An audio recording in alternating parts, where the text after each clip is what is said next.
Confused by modern dating terms? Master the slang with Speed Mingle.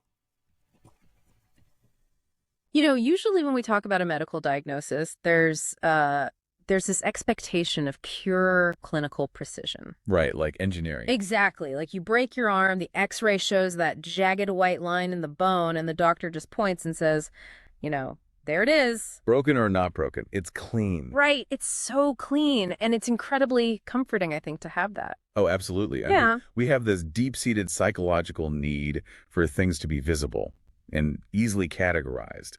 A broken bone is just an indisputable fact. But then you step into the world of human relationships. Yeah, that's where it gets messy. So messy. Yeah. Get into neurodevelopment and attachment theory, and suddenly that X-ray machine is, it's completely useless. We're looking at a diagnostic landscape that is entirely murky. Yeah, but here's the thing. If you look at what's happening in the culture right now, people are desperately trying to build their own emotional X-ray machines out of the most absurd, mundane objects. Oh, you mean the viral trends? Yes. If you've been on social media at any point in the last year, you've likely seen people filming their partners staring intensely at citrus fruits or standing in their backyards pointing out pigeons. And then using those moments to decide whether they should, cancel a wedding or not. Exactly. And so for today's deep dive, I really want to unpack this with you because we are seeing a massive cultural fixation on these micro-interactions. Yeah, they've been branded as the orange peel theory and the bird theory. Right. And while they sound like punchlines, they are dominating the conversation around modern romance. They really are. So I was reading through the stack of articles on these trends, and the mechanics are just fascinating in their simplicity. Let's break them down for everyone listening. Yeah, so the orange peel theory, which really took off late last year, is basically this. You're hanging out with your partner, you want an orange, but you tell them you don't want to peel it yourself. Right, maybe you don't want the sticky residue on your hands, or maybe you're just feeling lazy. So you hand them the orange. And if they peel it without a heavy sigh, without rolling their eyes or, telling you that you have two working hands, they pass. They are deemed a worthy partner who cares about your small friction points. Exactly. But if they refuse or complain about it, they fail. And the internet basically tells you they don't truly love you. Which is wild. And the bird theory operates on that exact same wavelength. Yeah, how does that one work again? So you're looking out a window and you casually mention, oh, look at that bird. You aren't announcing a major life event. You're just observing a pigeon, right? Right, just a random bird. If your partner looks up from their phone, engages, and asks what kind of bird it is, they pass. If they ignore you, they fail. When I first read about this, my immediate thought was that it is, frankly, borderline unhinged to grade a 5-year complex adult relationship on a Tuesday night chore. It sounds extreme when you put it like that. It's like handing your partner a pop quiz on a subject they didn't even know they were studying for. What if they just washed their hands? Or what if they're completely exhausted from a 12-hour shift? Are we really telling people to pack their bags because of a piece of fruit? Well, the literal application of these internet tests can absolutely border on toxic. And we'll get into the danger of treating your partner like a lab rat later. Good, because that part scares me. But if we peel back the layer of internet absurdity, pun intended, there is actually something profound happening here. Really? Profound. Yes, because the internet is instinctively grasping at a very real, incredibly vital psychological metric. You have to remember, love by its very nature is abstract. It's intangible. Exactly, it is intangible. But a peeled orange, that is physical. That is an action. Oh, I see what you mean. People are starving for a receipt of devotion. They want tangible proof that they are seen and cared for in the tiny, unglamorous moments of daily life. So they are trying to measure, invisible labor. Precisely. The invisible labor of just paying attention. A receipt for love.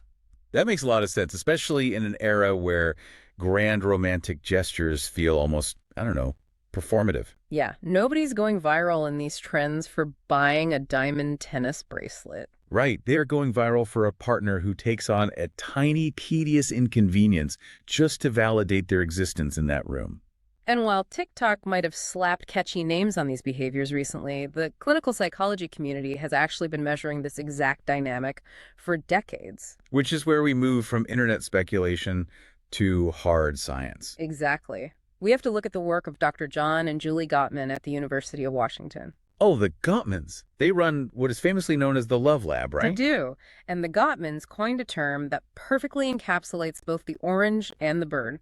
They call them bids for connection. I was looking at their definition of a bid, and it is incredibly broad. It really is. It's not just asking for a favor. Right. A bid is literally any attempt from one partner to another for affirmation, affection, or attention.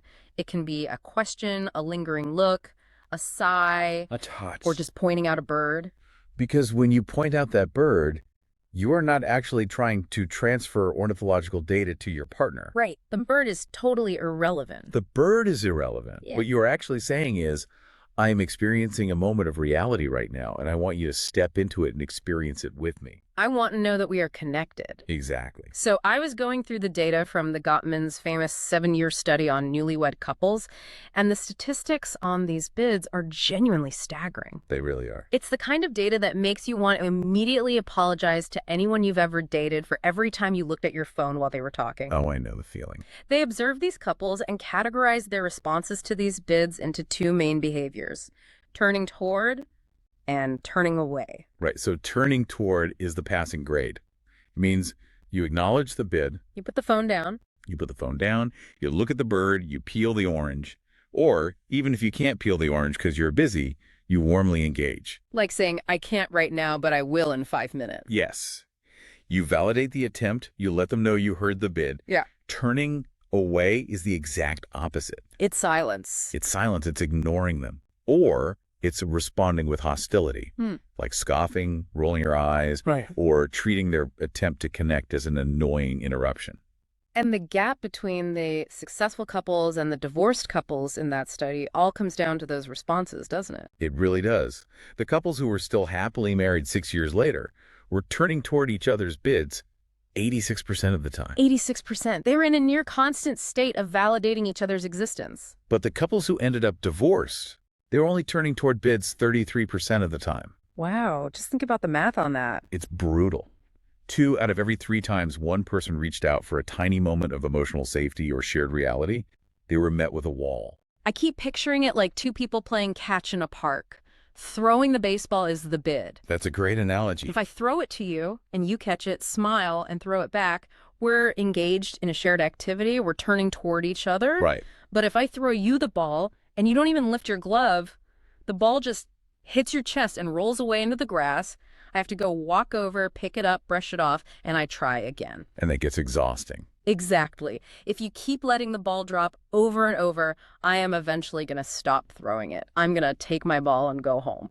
And that analogy gets to the core of how relationships actually end. Human nature wants to find the singular explosive narrative, you know? Oh, for sure. We look for the affair, the massive financial betrayal. The screaming match where someone throws a plate at the wall. We look for the broken bone on the x-ray. But that's not usually what happens, is it? No, clinical observation shows that relationships rarely die from a single explosion. They die from the 1,000 paper cuts, 1,000 unpeeled oranges. 1,000 ignored birds.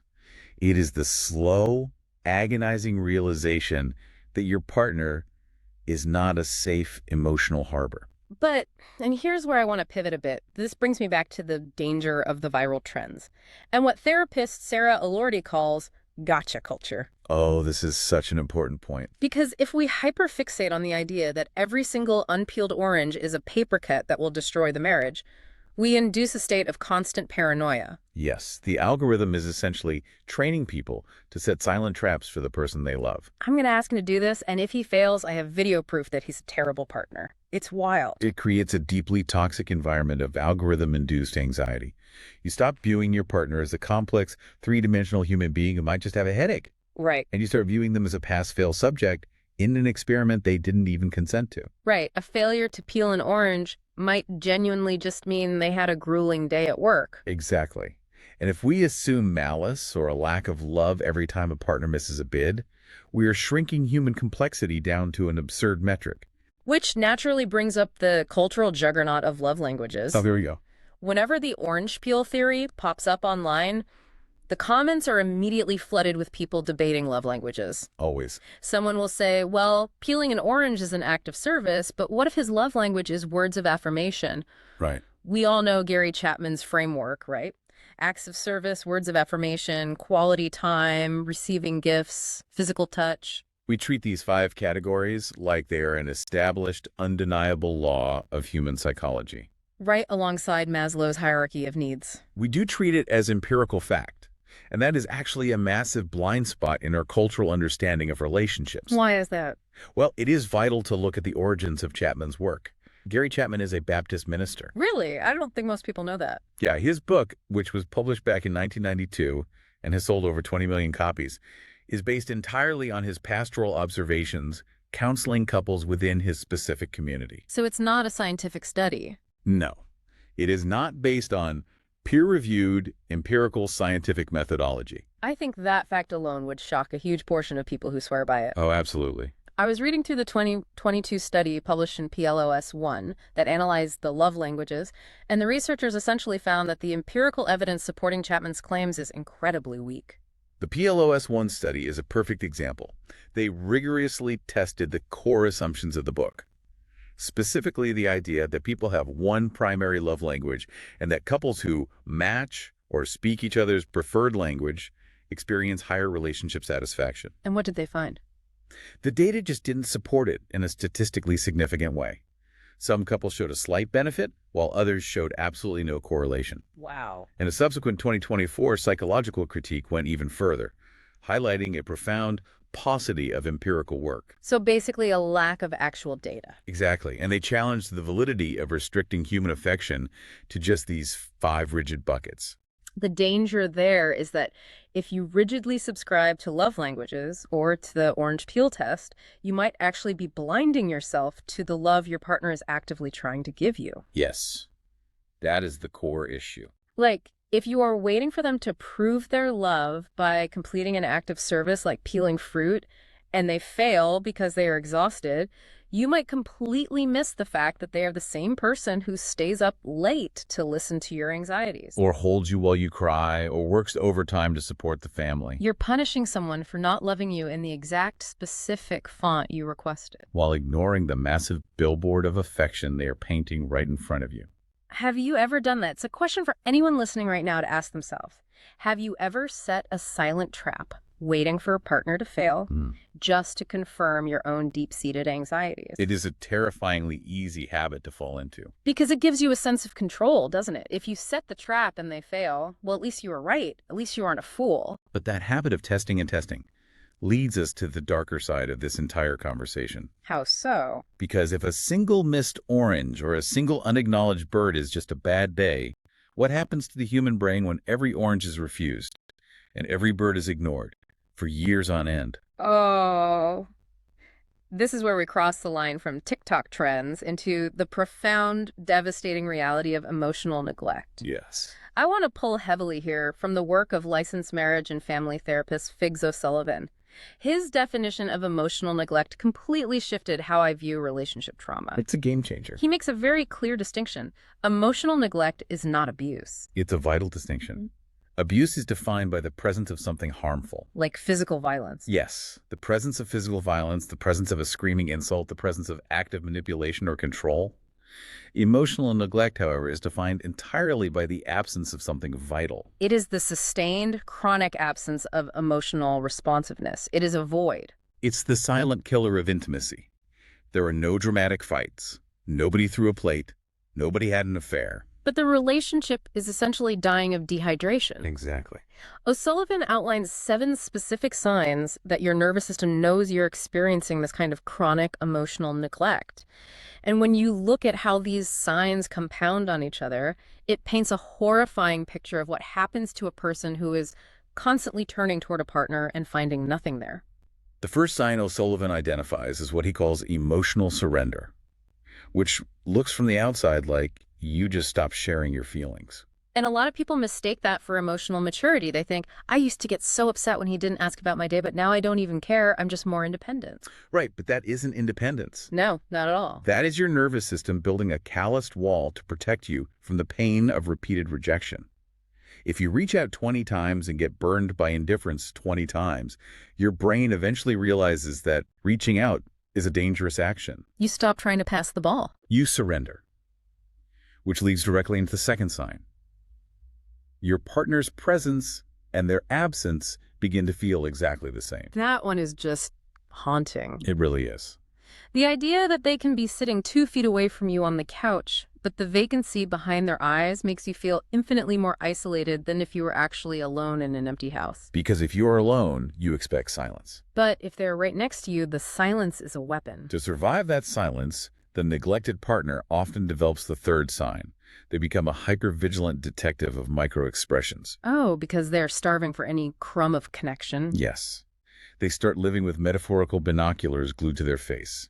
They are analyzing the precise tone of their partner's voice, the speed at which they reply to a text, the micro-movements of their eyebrows. They are desperate to read the tea leaves to figure out if they matter. And while that mental exhaustion is happening, the fourth sign sets in. Physical intimacy completely loses its emotional charge. It either becomes purely mechanical, like just going through the motions, or it stops entirely. You can't sustain physical vulnerability when you have absolutely zero emotional safety. Which brings us back to Gottman's research for the fifth sign. It's not just that your bids for connection are met with silence, they begin to be met with active irritation. The reluctant partner starts treating every request for attention as an unreasonable demand or a scheduling conflict. Yeah. Your very presence feels like an annoyance to them. Sign number 6 is the outward manifestation of all this internal pain. You start performing happiness for the rest of the world. Oh, the social media facade. Exactly. You post the smiling vacation photos. You act like the perfect couple at dinner parties, creating this massive cognitive dissonance between the public facade and the agonizing private reality of your living room. And finally, the seventh sign, which O'Sullivan notes is perhaps the most dangerous. Yeah. You lose trust in your own emotional reality. Because emotional neglect leaves no bruises. Right. Because there is no tangible proof like an abusive text message or a screaming match. You begin to gaslight yourself. You start thinking, maybe I am just too needy. Maybe I'm asking for too much. This must be my fault. To really understand why this absence of connection feels like a literal catastrophe to the body, we have to look at O'Sullivan's concept of the photobomb effect. Oh, I love this visualization. Imagine taking a wide-angle photograph of your entire life.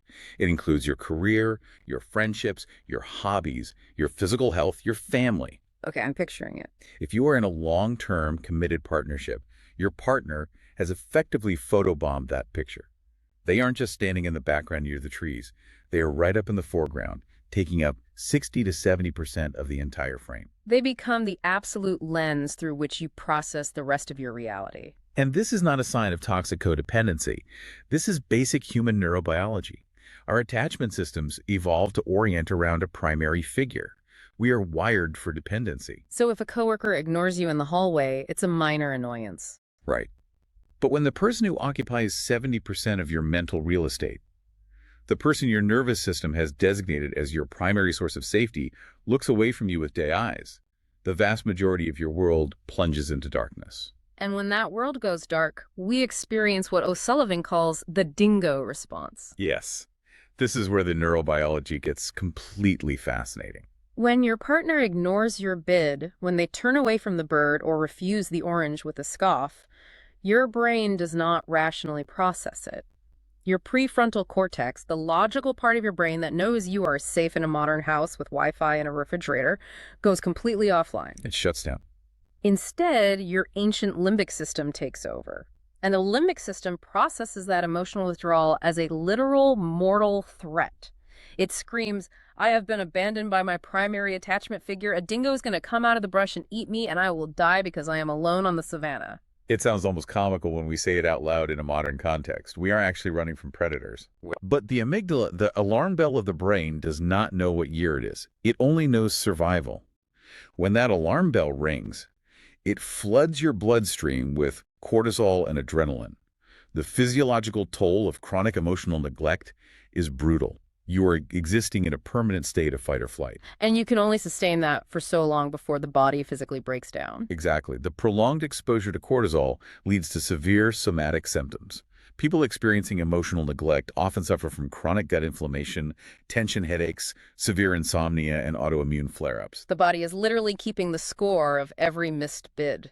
Eventually, the nervous system gets so overloaded by the pain of the dingo response that it initiates a shutdown protocol. This is emotional lemming. The brain says, feeling this rejection hurts too much, so we're going to stop feeling anything at all. So hearing all of this, the absolute terror of the neglected partner, the physical toll it takes on their body, the desperate craving for just a sliver of connection, it's incredibly easy to jump to a stark conclusion. The partner who is ignoring them must be a monster. If you are watching your partner starve emotionally and you just keep staring at your phone, you must be a cold, heartless villain who enjoys inflicting pain. That is the narrative that society loves to adopt, and it is the narrative that O'Sullivan completely dismantles. Really? Yes, this is the paradigm shift that can actually save relationships. Emotional neglect is almost never a story of a sociopathic villain and a helpless victim. It's a systemic loop. It is a two-person dynamic that O'Sullivan refers to as the waltz of pain. The waltz of pain. Both people are dancing even if they don't realize they hear the same music. Exactly. Let's break down the two roles in this waltz. Okay, so on one side of the dynamic, you have what we call the relentless lover. This is the partner we've been talking about, the one who feels neglected. Because their limbic system is screaming about the dingo, their body naturally protests the abandonment. They get loud, they criticize, they complain, they demand connection, they might badger their partner with questions or even start arguments just to get a reaction. To the relentless lover, they are desperately fighting for the very survival of the relationship. They are pounding on the door trying to wake their partner up. And on the other side of the dance floor, you have the reluctant lover. Yes. And here is the crucial insight. The reluctant lover is almost never acting out of coldness or malice. They aren't. No. When they withdraw, when they go blank-faced during an argument, when they bury themselves in work or their phone, they are usually in their own state of intense neurological overwhelm. Overwhelmed from what? They are trying to survive a profound, crippling sense of shame. They carry a deep-seated terror of not being enough. When the relentless lover comes at them with criticism or intense demands for connection, the reluctant lover's nervous system reads it as, I am failing, I am causing pain, I am inadequate. Oh, wow. To them, shutting down and retreating is the only way to prevent making the situation worse. It is a complete and tragic misinterpretation of each other's motives. To the relentless lover, the reluctant lover looks like a brick wall. Emotionless, dead inside, uncaring. But to the reluctant lover, the relentless lover looks like a hurricane of impossible standards, a constant screaming reminder of their own inadequacy. Both of them are entirely wrong about what the other person is trying to do, but both of them are entirely 100% correct about their own internal pain. And because they are both in pain, they resort to defenses. This brings us to a phenomenon that happens in nearly every couples counseling session. Oh, the intent versus impact argument. Exactly. The reluctant lover, when confronted with how their withdrawal has devastated their partner, will inevitably throw up their hands and say, but I didn't mean to ignore you. I didn't mean to cause you pain. I was just tired. I wasn't trying to hurt you. Which, if we're using pure logic, makes total sense. If I don't possess malicious intent, I shouldn't be convicted of the crime, right? Intent should matter. It makes logical sense, but O'Sullivan introduces what he calls the car crash principle to completely shatter that defense. It's a brilliant analogy. It is. Imagine you are driving your car. You look down to change the radio station. You get distracted. You run a red light and you hit a pedestrian in a crosswalk. Horrifying. You jump out of your car, horrified, and you yell at the person on the ground, I'm so sorry. I didn't mean to hit you. I didn't do it on purpose. But does your lack of malicious intent unbreak their femur? No. The bone is still snapped. The blood is still on the pavement. Exactly. In the realm of nervous systems and attachment, intention is almost entirely irrelevant. Impact is the only thing that registers. So when you look emotionally disengaged, when you sigh heavily at the request to peel an orange or stare at your screen when they point out the bird, the impact on your partner's nervous system is a devastating car crash. And when you immediately get defensive and shout, I didn't mean it that way, you aren't helping. Defending your good intentions in that moment actually destroys intimacy further because it invalidates their pain. Your job in that moment is not to defend your driving record to a judge. Your job is to drop to your knees and attend to the broken leg. That's beautifully put. But how do people get into these cars in the first place? If we trace this waltz of pain back to its origins, why is one person utterly terrified of abandonment and the other utterly terrified of inadequacy? Where do we get the blueprints for these specific panic responses? We get them from our very first environments. The sources dive deeply into how childhood blueprints dictate our adult waltzes.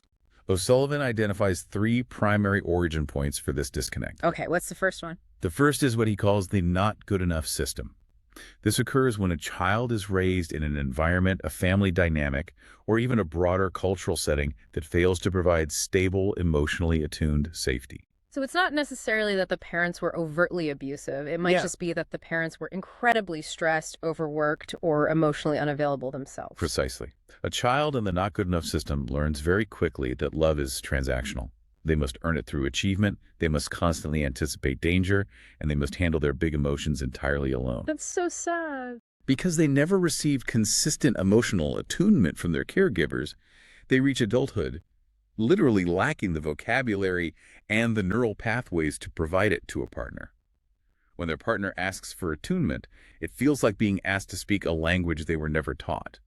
The second origin point outlined in the research is competing attachments, which is often referred to as the third-party problem. Yes, this one is huge today. In a modern adult relationship, this happens when a partner continually turns to something outside the relationship for emotional regulation and comfort.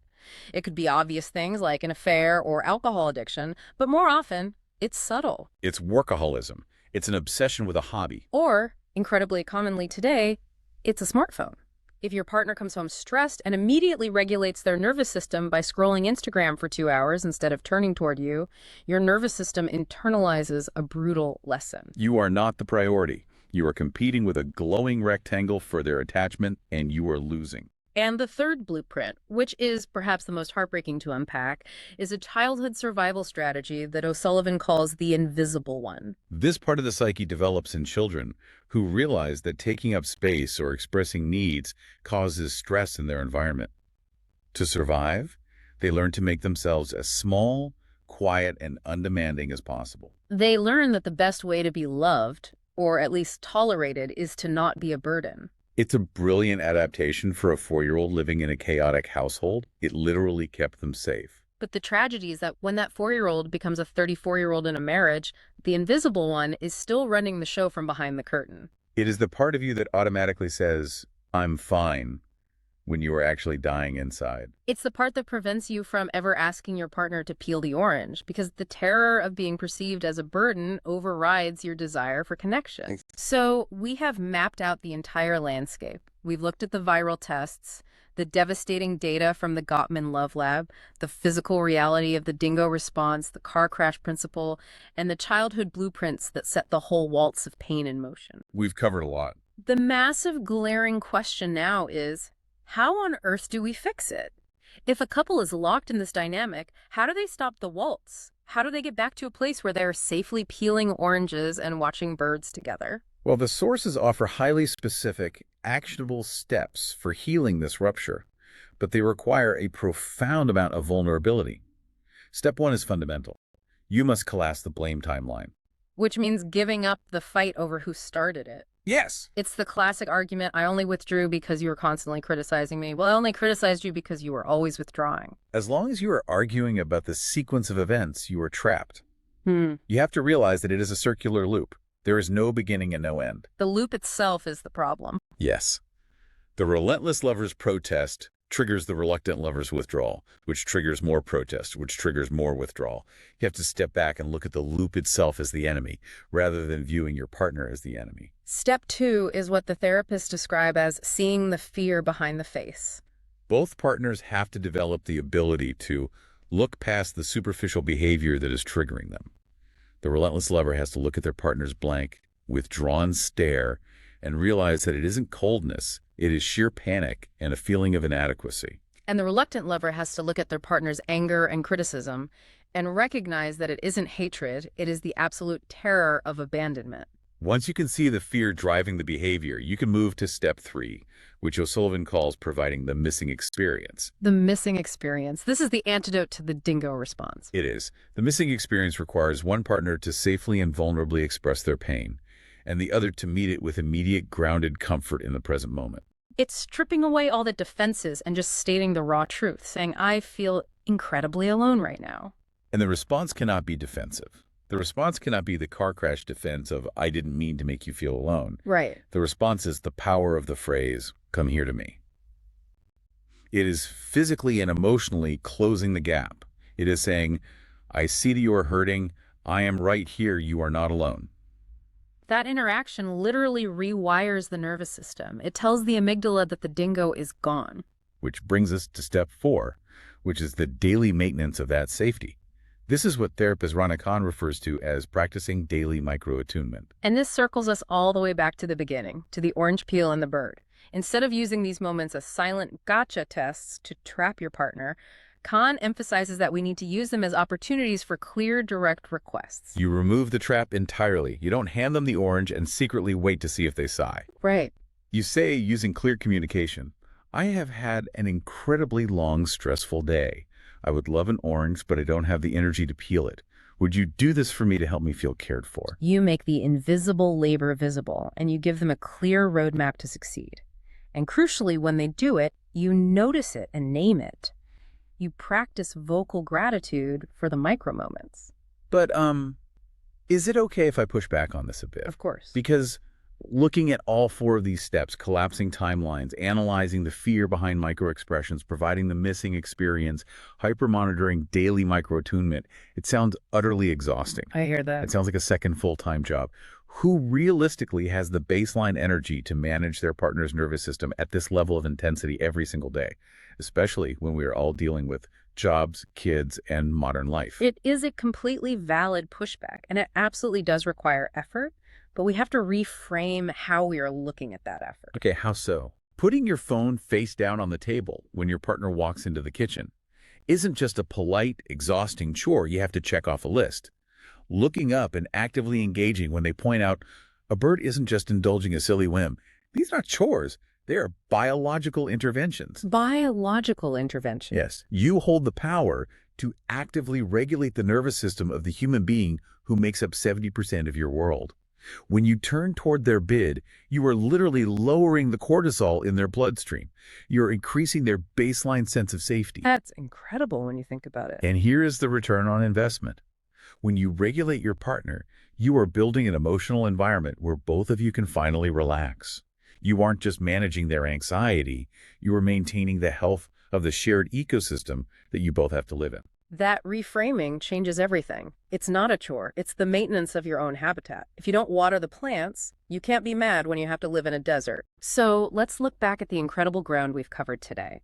We started with what seemed like a pair of totally absurd, superficial TikTok trends about citrus fruits and backyard wildlife. But by pulling those apart, we uncovered the hard empirical science of Dr. Gottman's bids for connection. We navigated the incredibly dangerous, silent waters of emotional neglect. We unpacked the physiological terror of the dingo response, and we analyzed the deeply ingrained mechanics of the waltz's pain. And most importantly, we mapped out the steps to stop the waltz, learning how to biologically regulate each other through direct, authentic daily care. It is a remarkable progression. We went from analyzing a piece of fruit on a Tuesday night to dissecting the very core of human neurobiology and attachment theory. It proves that there is no such thing as a mundane moment in a long-term relationship. Every interaction is either building the architecture of trust or slowly dismantling it. So, to you, the person listening to this right now, the next time you are sitting on your couch and you feel that sudden anxious urge to hand your partner a piece of fruit as a covert test to validate your fears, well, pause. Put the orange down. Do not set the trap. Give your partner the grace to be a flawed human being who might just be tired. Use your words, ask clearly for what you need, and give them the opportunity to show up for you without the threat of a failing grade. And if we take that one step further, connecting everything back to the architecture of your own mind, I want to leave you with one final provocation to mull over. All right, what is it? Throughout this entire hour, we have focused almost entirely on your partner. We've analyzed how they react to your bids, whether they pass the test, and whether their withdrawal is an act of shame or malice. But consider the other side of the mirror. The other side of the mirror. If you find yourself consumed by a constant burning need to covertly test your partner's devotion using social media trends, what does that reveal about the safety of your own internal attachment? What if the ultimate test of your relationship isn't about whether or not they will peel the orange, but why you felt so profoundly unsafe and so terrified of abandonment that you felt the need to administer a test in the first place? Oof, that is a heavy, mirror-turning question to walk away with. Thank you for joining us on this exploration. Keep asking questions. Keep looking for the deeply human why behind the everyday noise. And we will see you next time. Thank you for listening. And watching on the new Speed Mingle TV network.